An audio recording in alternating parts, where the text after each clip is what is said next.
உங்களோட முடி எலாஸ்டிக் தன்மையோடு இருக்கிறதுக்கும் ஃபாஸ்ட்டாக வளர்றதுக்கும் இந்த ஒரு ஹேர் பேக்கை ட்ரை பண்ணி பாருங்கள். அதுக்கு முன்னாள் நைட்டு உளுந்து தண்ணியில் போட்டு நல்லா ஊற வச்சுருங்க. மறுநாள் காலையில் ஒரு பாத்திரத்தில் கொஞ்சமாக தண்ணி ஊற்றிட்டு காஞ்ச ரோஸ் தான் எடுத்துருக்கேன். உங்கள்கிட்ட ஃப்ரெஷ்ஷாக இருந்தாலும் எடுத்துக்கோங்க. அது கூடவே ரோஸ் மாரி போட்டு கொஞ்சமாக தண்ணி ஊற்றி நல்லா பாயில் பண்ணி வச்சுக்கோங்க. இது ஆறுனதுக்கப்புறமா 3 பொருளையும் மிக்ஸி ஜாரில் போட்டு கொஞ்சமாக தண்ணி ஊற்றி நல்லா மையாக அரைச்சி எடுத்துக்கோங்க.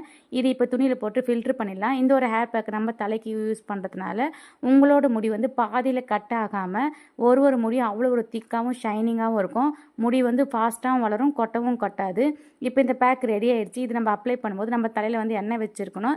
சிக்கெல்லாம் எடுத்துகிட்டு ஒரு லேயராக எடுத்து அப்ளை பண்ணிவிட்டு சின்னதாக மசாஜ் கொடுத்துட்டு ஒரு கொண்டை போட்டு வச்சுக்கோங்க. 20 நிமிஷம் கழித்து ஷியக்காவோ இல்லை ஷாம்பு வச்சு வாஷ் பண்ணிவிடுங்க.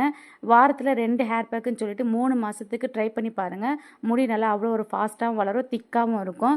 என்னோடய வீடியோ பிடிச்சிருந்துச்சுன்னா லைக் பண்ணுங்கள். மறக்காமல் என்னோடய சேனல் சப்ஸ்கிரைப் பண்ணி வச்சுக்கோங்க. அடுத்த வீடியோவில்